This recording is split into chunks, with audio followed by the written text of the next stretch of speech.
Antes de iniciarmos, já se inscreva no canal, deixe seu like, comente e compartilhe nossos vídeos. Assim, você ajuda o canal a continuar crescendo e chegando a cada dia mais longe. Tenham bons sustos. Meu nome é Arthur, e o que vou lhes contar não é um conto de fadas para assustar crianças. É a minha vida, ou melhor, o fragmento dela, que foi irremediavelmente quebrado. Tudo começou com um dom, ou uma maldição, como prefiro chamar agora, a premonição. Não eram visões claras, mas sentimentos, arrepios na espinha que me alertavam sobre perigos iminentes. Um desconforto que me fez desviar de um ônibus desgovernado, uma náusea que me impediu de entrar em um elevador que despencaria. Pequenos sussurros do destino, até o dia em que ele gritou. Eu era um jovem arquiteto recém-formado e cheio de ambições. Meu primeiro grande projeto foi a restauração de um antigo casarão em uma cidade histórica de Minas Gerais, daquelas com ruas de pedra e igrejas barrocas que parecem tocar o céu. O casarão, conhecido como Solar dos Lamentos, era uma construção imponente do século XVIII, abandonado há décadas e envolto em lendas locais. Diziam que a família que o construiu, os Albuquerque, havia perecido de uma praga misteriosa e que seus espíritos ainda vagavam pelos salões empoeirados. Assim que pisei no terreno do solar pela primeira vez, a premonição me atingiu com a força de um soco. Um frio anormal, mesmo sob o sol mineiro, subiu pela minha espinha e se alojou na minha nuca. O ar era pesado, carregado com um cheiro de mofo e algo mais, algo adocicado e rançoso como flores mortas. Ignorei, acreditando a sensação ao meu próprio nervosismo. Era o projeto da minha vida, afinal. As primeiras semanas foram de exploração e planejamento. O casarão era um labirinto de quartos escuros, com móveis cobertos por lençóis brancos que se assemelhavam a fantasmas imóveis.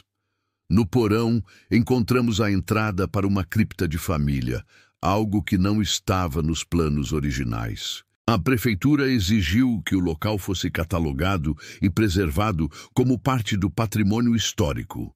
E foi aí que o sussurro se tornou um grito. A porta da cripta era de um jacarandá maciço, incrivelmente preservado. Ao abri-la, uma lufada de ar gelado e fétido nos atingiu. Lá dentro, pequenos sarcófagos de pedra se alinhavam em nichos nas paredes. No centro, um maior, provavelmente do patriarca da família. A cada passo que eu dava para dentro daquele lugar, a premonição se intensificava. Minha cabeça latejava e imagens fragmentadas começaram a dançar na minha mente. O rosto de uma mulher em agonia, mãos esqueléticas arranhando pedra e um choro baixo e desesperado que parecia vir das próprias paredes. À noite, os pesadelos começaram. Sonhava que estava preso dentro de um dos sarcófagos, o cheiro de terra úmida e da minha própria decomposição enchendo minhas narinas. Acordava suando frio, com o som do meu próprio grito ecoando no quarto silencioso da pousada. As premonições diurnas se tornaram mais específicas. Um arrepio me impedia de tocar em certas ferramentas que no dia seguinte se quebravam e feriam um dos operários. Uma tontura súbita me fez sair de um andaime momentos antes de ele desabar. Meus avisos, antes vistos como excentricidade, começaram a ser respeitados pela equipe. Mas era a cripta que me chamava. Eu me sentia atraído para lá, uma força invisível me puxando para o seu interior frio e silencioso. Em uma tarde de chuva forte, quando a obra estava parada, decidi descer sozinho. A premonição era um alarme ensurdecedor na minha mente, mas a curiosidade, ou talvez uma arrogância tola, foi mais forte. Com uma lanterna em mãos, explorei os pequenos túmulos. Nomes e datas estavam gravados na pedra, quase ilegíveis pelo tempo. Foi então que notei algo estranho no sarcófago central. Havia arranhões na parte interna da tampa de pedra, marcas de unhas desesperadas. Um terror primordial me dominou. Quem arranharia um caixão por dentro? Foi quando a vi pela primeira vez, não em sonho, mas com os olhos bem abertos. No canto mais escuro da cripta, uma figura feminina translúcida flutuava. Usava um vestido branco, manchado de terra. Seu rosto era de uma beleza trágica, mas seus olhos eram vazios. Duas órbitas escuras que pareciam sugar toda a luz e esperança do ambiente. Ela abriu a boca e o mesmo lamento dos meus sonhos preencheu o silêncio da cripta. Fugi. Corri como nunca havia corrido na vida, para o ar livre, para a chuva que lavava o suor frio do meu rosto. Mas a imagem dela estava gravada na minha mente. Pesquisei nos arquivos da cidade e descobri a verdade por trás da praga dos Albuquerque. A filha mais nova, Isabel, havia se apaixonado por um escravo da fazenda. Seu pai, um homem cruel, descobriu o romance e, como punição, a enterrou viva na cripta da família, para que ela descansasse eternamente com seus antepassados. A premonição, então, se tornou clara. Não era um aviso de perigo para mim. Era o eco do terror de Isabel, sua agonia impregnada naquelas paredes. Ela não queria me machucar. Ela queria que sua história fosse conhecida. Mas o pai, o velho Albuquerque, ele sim era a fonte do mal que ainda residia no solar. Sua presença era uma mancha escura, uma aura de pura malevolência que eu podia sentir em cada tábua rangendo, em cada corrente de ar frio. Ele não queria que o descanso de sua filha fosse perturbado, que sua crueldade fosse revelada. Na noite seguinte, a premonição me acordou com uma certeza aterrorizante. A cripta iria desabar. Não por causas naturais, mas pela vontade daquela entidade sombria. E a equipe de arqueólogos da prefeitura estava programada para trabalhar lá durante a madrugada, catalogando os artefatos. Corri para o solar, o coração martelando contra as costelas. A chuva havia transformado o terreno em um lamaçal. Gritei para que todos saíssem, que a estrutura estava comprometida. Alguns me olharam com desdém, outros com pena. Mas o capataz da obra, um homem simples e supersticioso, que havia testemunhado minhas sortes, acreditou em mim. Começamos a evacuar o local. Foi quando o chão tremeu. Um rangido alto ecoou das profundezas, e o teto da cripta começou a ceder. Consegui tirar a última pessoa a tempo, antes que a entrada fosse completamente soterrada por toneladas de terra e pedra. Ficamos ali, encharcados e ofegantes, olhando para a pilha de escombros que agora selava a cripta para sempre. O lamento de Isabel cessou. E o frio na minha espinha, a sensação constante de perigo, finalmente desapareceu.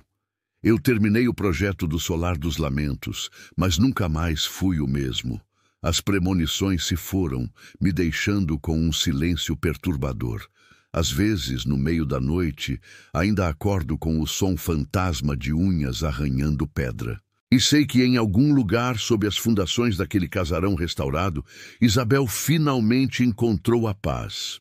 E o velho Albuquerque permanece em sua prisão de escuridão, para sempre silenciado. Mas o sussurro de sua história, o grito de sua agonia, ecoará em mim para sempre.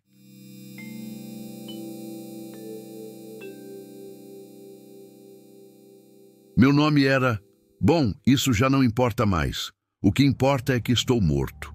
E o mais estranho, o mais terrivelmente lúcido, é que eu sabia que isso ia acontecer. Não como uma suspeita, uma ansiedade mórbida. Eu vi, eu senti. Eu vivi a minha própria morte antes que ela viesse me buscar. Tudo começou há exatamente uma semana. Era uma terça-feira cinzenta em São Paulo, daquelas que o céu parece uma laje de concreto prestes a desabar sobre a cidade. Eu estava no meu apartamento no 22º andar, olhando a garoa fina riscar a janela, quando a primeira onda me atingiu. Não foi um pensamento, foi uma sensação física. Um frio oco que começou na boca do estômago e se espalhou como uma mancha de gelo pelas veias, fazendo meu coração tropeçar no peito. Junto com o frio, Veio a imagem, um flash, nítido e brutal. O volante do meu carro, minhas mãos suadas apertando o couro. O som de uma freada, um grito metálico de pneus no asfalto molhado. O brilho ofuscante de faróis vindo na minha direção, engolindo tudo. O impacto, um clarão branco e um silêncio ensurdecedor. Eu sabia, com uma certeza que transcendia a lógica, que eu estava vendo os meus últimos segundos de vida. O ar voltou aos meus pulmões com um arquejo. Eu estava de pé, na minha sala, o coração disparado, mas completamente ileso. O trânsito lá embaixo continuava seu fluxo caótico e indiferente. Tentei racionalizar.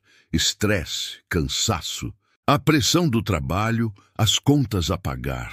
Mas a sensação, a clareza daquela visão era inegável. Nos dias que se seguiram, a premonição começou a vazar para a minha realidade, como uma rachadura em uma represa. Pequenos detalhes da visão se materializavam no meu cotidiano. O programa de rádio que tocava no carro durante o acidente começou a tocar em um café. O outdoor de uma marca de relógios que eu vi pela janela do carro no meu flash foi instalado no prédio em frente ao meu. Cada coincidência era uma martelada no peito, um lembrete do meu encontro marcado. Comecei a ter medo do meu próprio carro. Cada vez que eu girava a chave na ignição, meu corpo se enrijecia. As buzinas no trânsito me faziam saltar. Eu via o brilho dos faróis em cada esquina, em cada retrovisor. Decidi deixá-lo na garagem. Comecei a usar aplicativos de transporte, metrô, qualquer coisa para evitar o volante. Parecia uma solução lógica, uma forma de enganar o destino. Mas o destino, eu aprenderia, não gosta de ser enganado. O medo se tornou meu companheiro constante. Eu mal dormia. Quando conseguia, a visão voltava em pesadelos, cada vez mais detalhados. Eu comecei a sentir o cheiro de gasolina e pneu queimado. Sentia o gosto metálico de sangue na boca. Acordava com a dor fantasma do impacto, uma pressão esmagadora no peito. As pessoas no trabalho começaram a notar. "Você está pálido", diziam. Parece que viu um fantasma. Eu apenas sorria, um sorriso oco. Se eles soubessem. No sábado, o desespero me levou a fazer algo que nunca imaginei. Procurei uma vidente, uma senhora que atendia em uma casa apertada na Muca. Ela leu minhas mãos, jogou seus búzios e seu rosto se tornou uma máscara de pesar. Ela não me disse o que viu. Apenas me olhou com uma compaixão aterrorizante e disse: "Aceite, meu filho, há caminhos que não podemos desviar." Saí de lá com o frio da certeza alojado permanentemente na minha alma. Hoje, terça-feira, uma semana depois do primeiro flash, acordei sabendo que era o dia. O céu estava idêntico, um chumbo pesado e úmido. A garoa batia na janela com a insistência de uma visita indesejada. Decidi não sair. Me tranquei no apartamento. Sem carro, sem rua, como a morte poderia me encontrar? As horas se arrastaram com uma lentidão torturante. Cada rangido do prédio era um prenúncio. Cada sirene ao longe era a minha. Ao meio-dia, a luz acabou. Um blackout no bairro. O silêncio que se seguiu foi mais assustador que qualquer ruído. E então eu ouvi o som fraco de um alarme de incêndio vindo de um dos andares de baixo. E o cheiro, aquele cheiro da minha premonição. Não era gasolina, era fumaça. Fumaça densa e acre que começava a se infiltrar por debaixo da porta. O pânico me tomou. Corri para a porta, mas o corredor já estava tomado por uma névoa escura e sufocante. A escada de emergência era a única saída. Desci os degraus tropeçando, o ar queimando meus pulmões, os olhos ardendo. No 10º andar, uma viga em chamas desabou, bloqueando o caminho. O fogo subia, o calor era insuportável. Minha única chance era subir de volta, ir para o telhado. Foi quando eu percebi o destino. Ele não estava no meu carro. Estava me esperando aqui, neste prédio. O acidente de carro não era o como, era apenas um símbolo. O metal retorcido, o fogo, o impacto. Agora estou aqui, na cobertura, o vento frio chicoteando a fumaça ao meu redor. A cidade se estende lá embaixo, uma tapeçaria de luzes indiferentes à minha pequena tragédia. O helicóptero dos bombeiros se aproxima. O som de suas hélices é a última música que ouvirei. O brilho de seu farol de busca é ofuscante, engolindo tudo. Não há medo agora, apenas uma estranha e calma resignação. A vidente estava certa. Há caminhos que não podemos desviar. O frio que senti há uma semana não era uma premonição da morte. Era a própria morte chegando, me dando tempo para me acostumar com seu toque. O clarão branco se aproxima, o silêncio está vindo. Eu sei o que acontece a seguir. Eu já estive aqui antes.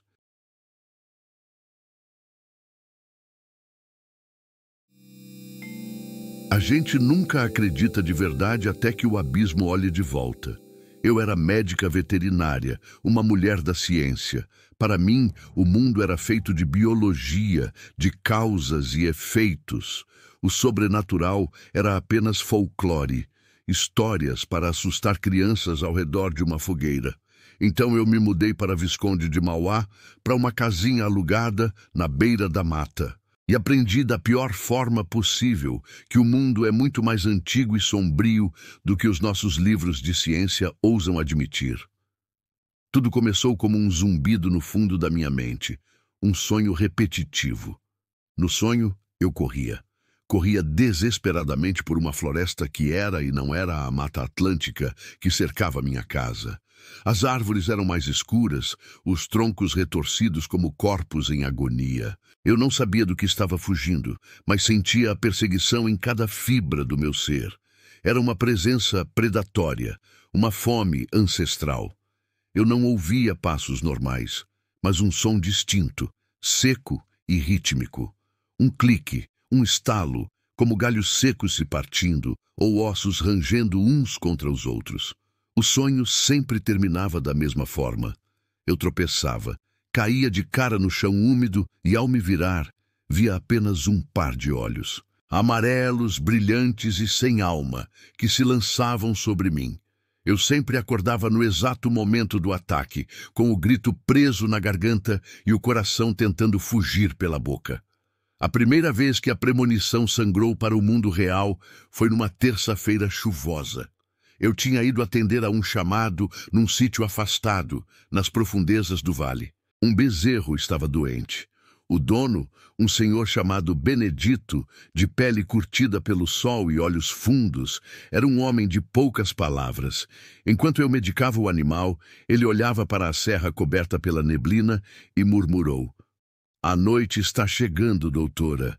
É bom a senhora não demorar na estrada. Tem coisa que não gosta de gente de fora andando no escuro." Ele falou de uma lenda local, o Corpo Seco. Um homem tão cruel em vida, que agrediu a própria mãe, que ao morrer nem Deus nem o diabo o quiseram. A própria terra, enojada, vomitava seu cadáver para fora da cova. E assim ele vagava, uma casca seca e vazia, movido por um ódio eterno caçando os vivos. Eu sorri, agradeci o conselho e fui embora, tratando aquilo como o que era: superstição de gente isolada. Naquela noite, dirigindo pela estrada de terra sinuosa e escura, eu ouvi, vindo da mata densa ao meu lado, sobre o som da chuva no para-brisa. Clique, estalo, o mesmo som dos meus sonhos. Meu sangue gelou. Pisei fundo no acelerador, meus olhos varrendo a escuridão. Vi um brilho, 2 pontos amarelos me observando de dentro do breu, que desapareceram assim que a luz do meu farol os atingiu. Forcei-me a acreditar que era apenas uma coruja ou um gato do mato. Mas a sensação de estar sendo observada, caçada, não me deixou até eu trancar a porta de casa. Os dias seguintes foram um exercício de negação. Mas as evidências se acumulavam. Os cães da vizinhança latiam histericamente durante a noite, todos virados para a mesma direção. A minha casa, à beira da mata. Numa manhã, encontrei arranhões profundos no tronco de um ipê no meu quintal, altos demais para serem de qualquer animal que eu conhecesse. Em outra, depois de uma noite de chuva, havia uma marca no caminho de barro que levava à minha porta. Não era uma pegada humana. Era longa demais, estreita, e parecia ter sido feita por algo ressecado. O horror daquela imagem me paralisou. Era real. O que quer que estivesse nos meus sonhos estava agora no meu quintal. Meus pesadelos se intensificaram. Não eram mais apenas a perseguição na mata. Agora, a premonição se passava dentro da minha casa. Eu me via trancando freneticamente as janelas, empurrando o sofá contra a porta, enquanto o som de ossos secos se arrastando e estalando vinha do lado de fora, circulando a casa. Eu via a maçaneta da porta dos fundos, a que dava para a mata, girando lentamente. Eu sabia, com a certeza aterradora que só as premonições dão, que aquilo não era um sonho, era um ensaio. E então, a noite da tempestade chegou. Uma chuva torrencial desabou sobre o vale e um raio cortou a energia. Fiquei no escuro, apenas com a luz do meu celular. O vento uivava lá fora, mas sobre o som da tempestade eu ouvi. Clique, estalo, estava perto, estava no meu quintal. O pânico que senti foi o mesmo do sonho, mas 1000 vezes pior, porque eu estava acordada. Corri pela casa, trancando tudo, meu corpo se movendo por uma memória que ainda não havia acontecido. Fechei a janela da sala e vi os olhos amarelos me encarando do jardim. Não havia corpo, apenas os olhos, flutuando na escuridão, queimando com uma malevolência pura. Corri para a porta dos fundos, meu coração explodindo no peito.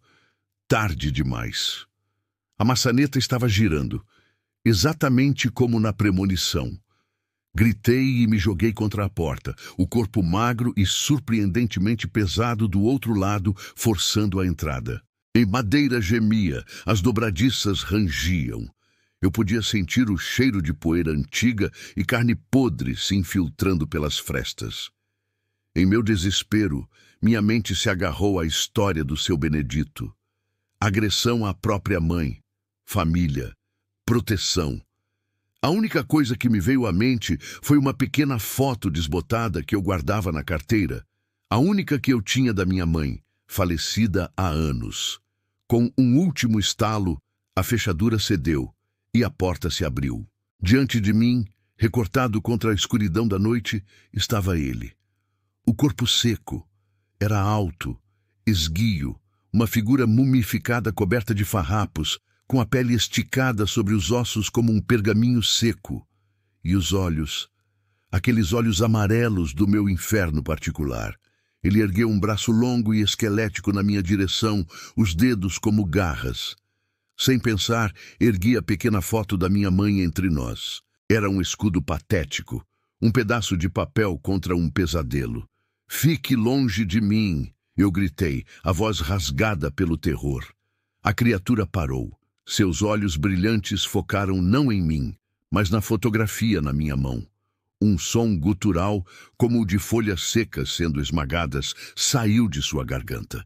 Ele recuou um passo, depois outro. A malevolência em seus olhos deu lugar a algo que se parecia com confusão, dor. E então, tão rápido quanto apareceu, ele se dissolveu na chuva e na escuridão, deixando para trás apenas o cheiro de túmulo e a porta quebrada. Eu não esperei o amanhecer.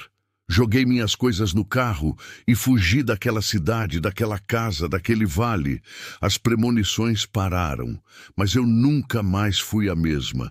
A ciência me deu uma profissão, mas foi a superstição de um velho que salvou a minha vida. Agora eu sei que o abismo existe, e sei que às vezes, quando você o encara, algo terrivelmente antigo e faminto pode olhar de volta. E o som de ossos secos se tornou a trilha sonora do meu medo, um lembrete eterno do que me espera se eu voltar a andar sozinha no escuro.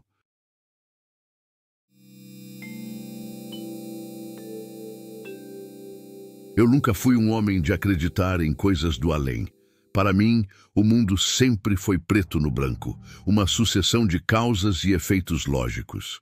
O que eu vou contar aqui, no entanto, quebrou essa minha visão de mundo em 1000 pedaços e me assombra até hoje, como uma sombra que se recusa a desaparecer com a luz do dia.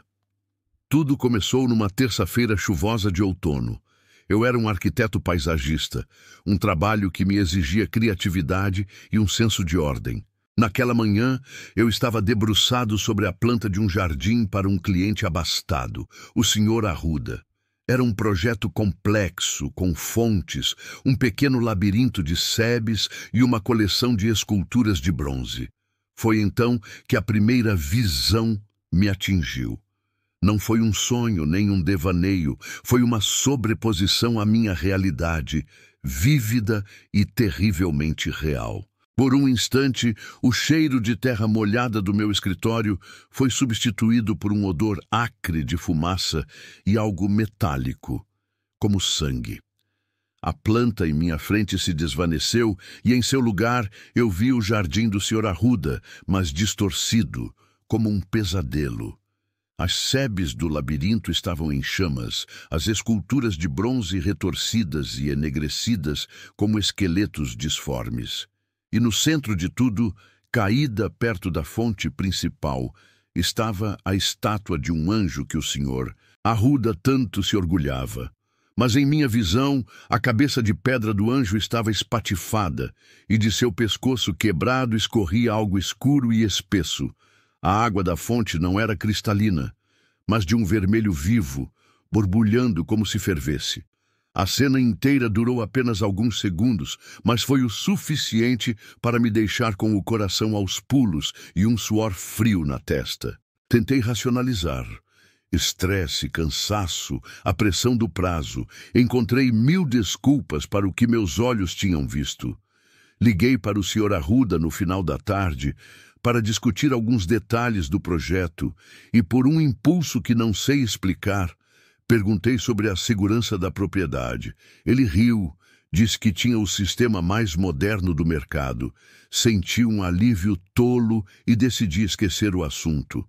2 dias depois, na quinta-feira, a notícia estava em todos os jornais. Um vazamento de gás na propriedade do Sr. Arruda causou uma explosão violenta durante a madrugada.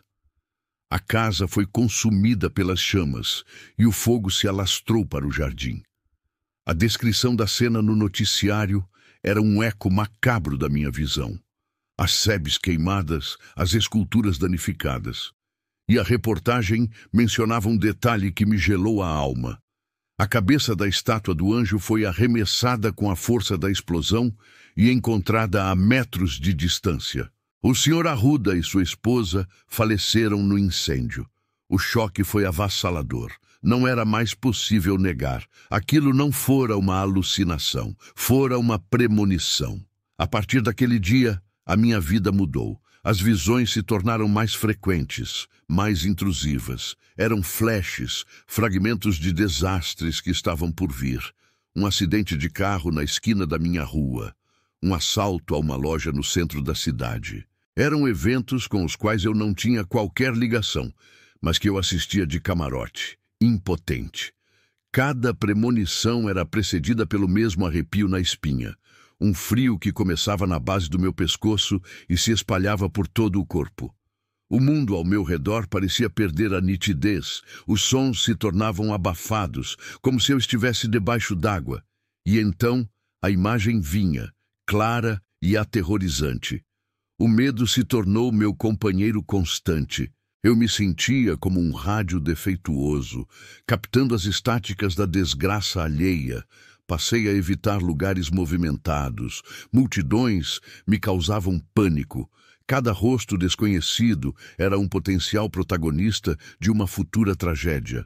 Meu trabalho, antes minha paixão, se tornou uma tortura. Projetar um novo espaço era como desenhar um cenário para uma morte que eu ainda não conhecia. O ponto de virada, o momento em que o medo se transformou em puro terror, foi quando as premonições deixaram de ser sobre estranhos. Minha irmã, Laura, e seu marido, Marcos, estavam planejando uma viagem para a serra no final de semana. Na noite anterior à partida, eu tive a visão mais longa e detalhada de todas. Eu os vi na estrada sinuosa, a chuva caindo forte. Vi um caminhão desgovernado vindo na direção contrária. A colisão inevitável, o carro deles sendo esmagado contra a encosta da montanha. Eu vi os rostos deles, a surpresa e o terror em seus olhos no último segundo de vida. Acordei gritando, encharcado de suor. Liguei para Laura no meio da noite, implorando para que não fossem. Tentei explicar, falei das minhas sensações ruins, mas como eu poderia dizer a verdade? Que eu tinha assistido à morte deles em primeira mão? Ela me acalmou. Disse que era preocupação de irmão, que eles dirigiriam com cuidado. Passei o sábado inteiro em agonia, o estômago revirado. Cada telefonema era um sobressalto. No final da tarde, meu celular tocou. Era Laura. Sua voz estava trêmula, mas ela estava viva. Eles estavam na estrada, a chuva apertou e ela se lembrou do meu aviso. Insistiu para que Marcos parasse no primeiro acostamento. Ele relutou, mas acabou cedendo. Poucos minutos depois de pararem, um caminhão, exatamente como o da minha visão, perdeu o controle na pista molhada e passou voando pelo local onde eles estariam. Ele se chocou contra a montanha alguns metros à frente. Eles escaparam por pouco. Eu os salvei. Mas o alívio que eu esperava sentir não veio. Em seu lugar, um novo tipo de pavor se instalou em mim. Naquela noite, eu tive outra visão. Desta vez, não era um acidente. Era algo diferente, mais pessoal. Eu vi o interior do meu próprio apartamento, escuro, e em pé, ao lado da minha cama, havia uma figura alta e esguia, envolta em sombras. Eu não conseguia ver seu rosto, mas sentia seus olhos em mim, frios e inquisidores. A presença irradiava uma malevolência que me paralisou. E então, em um sussurro que parecia vir de todos os lugares ao mesmo tempo, a figura disse uma única palavra: trapaceiro. Acordei com a certeza de que algo havia mudado.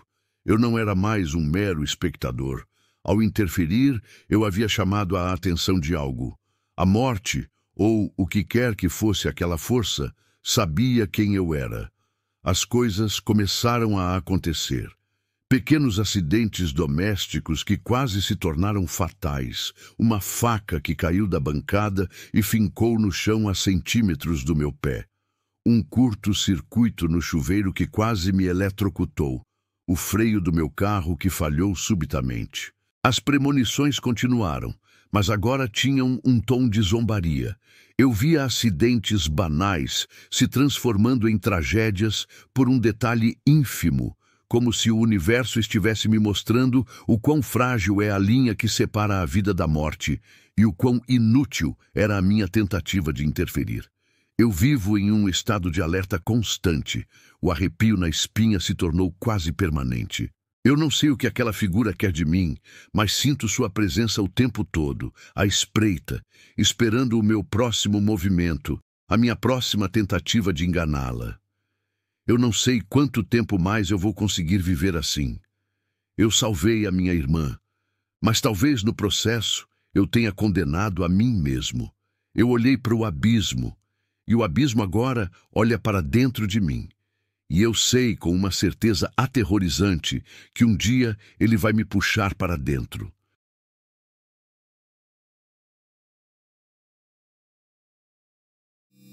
Eu nunca pedi por isso. Nunca acendi uma vela para um santo desconhecido, nem brinquei com um tabuleiro Ouija na adolescência. Minha vida era comum, beirando o tedioso. Eu era um contador. Lógica, números, balanços. O mundo para mim sempre foi uma equação que, com esforço suficiente, poderia ser resolvida. Até que as fragrâncias começaram. Não eram sonhos nem visões no sentido clássico. Eram cheiros e, às vezes, sabores. E eles vinham sempre antes de algo terrível acontecer. A primeira vez foi num dia ensolarado de verão. Eu estava no escritório, fechando o balancete mensal, quando senti um cheiro avassalador de chuva, de terra molhada e ozônio, tão forte que olhei instintivamente pela janela. esperando ver uma tempestade, mas o céu estava limpo, de um azul quase doloroso. O cheiro era tão real que eu podia sentir a umidade no ar, o frio na pele. Durou talvez 1 minuto e depois sumiu. No final daquele dia, a esposa do meu chefe, uma senhora doce que sempre me trazia biscoitos caseiros, morreu afogada na piscina de casa. Teve um mal súbito. Depois disso, os episódios se tornaram esporádicos, mas inconfundíveis. O cheiro de pinho e cera de vela de igreja, denso e sufocante, veio 1 semana antes de um colega de trabalho muito querido morrer de um ataque cardíaco fulminante durante a missa de domingo. O cheiro adocicado e enjoativo de flores apodrecendo num vaso me assaltou numa manhã de segunda-feira. Na terça, um terrível acidente envolvendo um caminhão de uma floricultura matou 3 pessoas no cruzamento que eu pegava todos os dias. Eu não contava a ninguém. Quem acreditaria? Diriam que era estresse, um sintoma neurológico bizarro. Eu mesmo tentei me convencer disso, mas no fundo eu sabia. Era um arauto. Um aviso inútil, pois eu nunca sabia a quem, onde ou quando a desgraça aconteceria. Eu era apenas uma testemunha olfativa da morte. O verdadeiro terror, no entanto, começou quando os cheiros passaram a ser acompanhados por sabores. Foi numa quinta-feira. Eu estava preparando meu café da manhã, quando um gosto amargo e metálico, como o de moedas velhas, inundou minha boca. Era forte, repugnante. Corri para a pia e cuspi, mas o gosto persistia, como se estivesse impregnado nas minhas papilas gustativas. Junto com o gosto veio um cheiro forte de fumaça, de plástico e fios queimados. Pânico me subiu pela garganta. Era diferente, mais intenso do que das outras vezes. Era pessoal.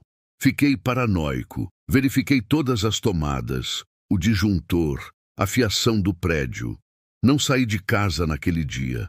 O gosto metálico e o cheiro de queimado iam e vinham em ondas, me torturando. Naquela noite mal consegui dormir, convencido de que morreria num incêndio. Mas não aconteceu.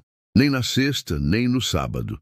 Aos poucos, a sensação foi diminuindo e no domingo eu já estava me sentindo um idiota.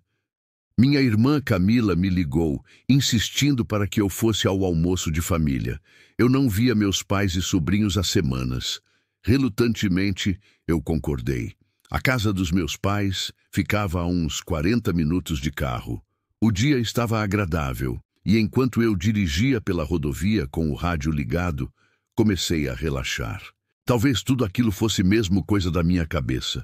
Foi então que o cheiro voltou. Forte, violento, repentino. O cheiro de plástico queimado era tão intenso que meus olhos lacrimejaram. E o gosto? O gosto de metal amargo, tão vívido que senti vontade de vomitar. Era como se eu estivesse mastigando os destroços de um carro. Meu coração disparou.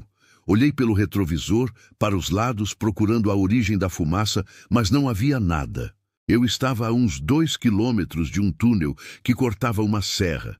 Um pressentimento gelado, uma certeza absoluta tomou conta de mim. Não era comigo, mas estava perto. O aviso era para agora. Sem pensar, joguei o carro para o acostamento, freando bruscamente. Atrás de mim, um carro buzinou furiosamente. Ignorei. Liguei o pisca-alerta, tremendo da cabeça aos pés. Outros carros passavam por mim, alguns motoristas me xingando. Eu só conseguia olhar para a boca escura do túnel à minha frente. E então aconteceu. Primeiro, um clarão laranja bruxuleante vindo de dentro do túnel. Depois, o som. Um estrondo baixo e profundo, seguido por uma explosão que fez o meu carro tremer. Uma bola de fogo e fumaça negra e densa irrompeu pela entrada do túnel, como se um demônio estivesse sendo expelido das entranhas da terra. O caos se instalou, carros freando, sirenes ao longe. Eu estava paralisado, segurando o volante com tanta força que meus nós dos dedos estavam brancos.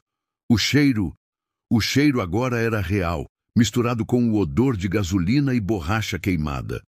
O gosto de cinzas e morte estava em toda parte. Um engavetamento monstruoso, causado por um caminhão que perdeu os freios, incendiou vários veículos dentro do túnel.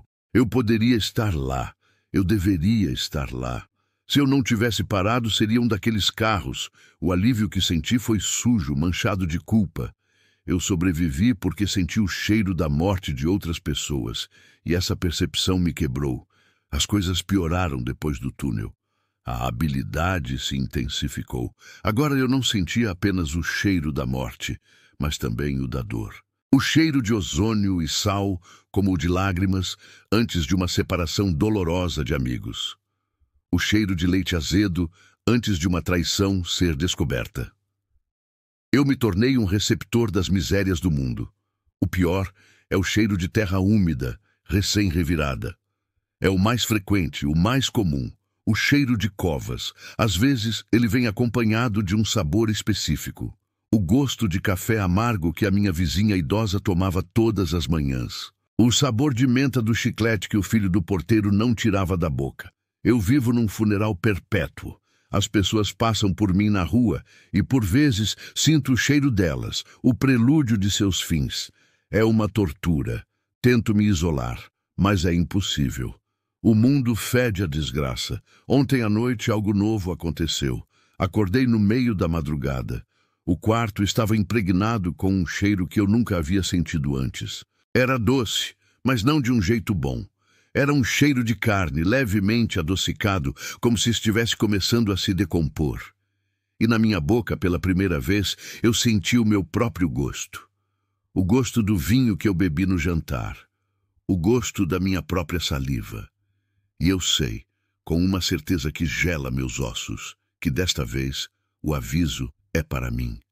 Estou sentado aqui, escrevendo isso, enquanto o cheiro vai e vem. Não sei como vai ser, não sei quando, mas a minha equação pessoal está chegando ao fim e ela tem o cheiro da minha própria mortalidade.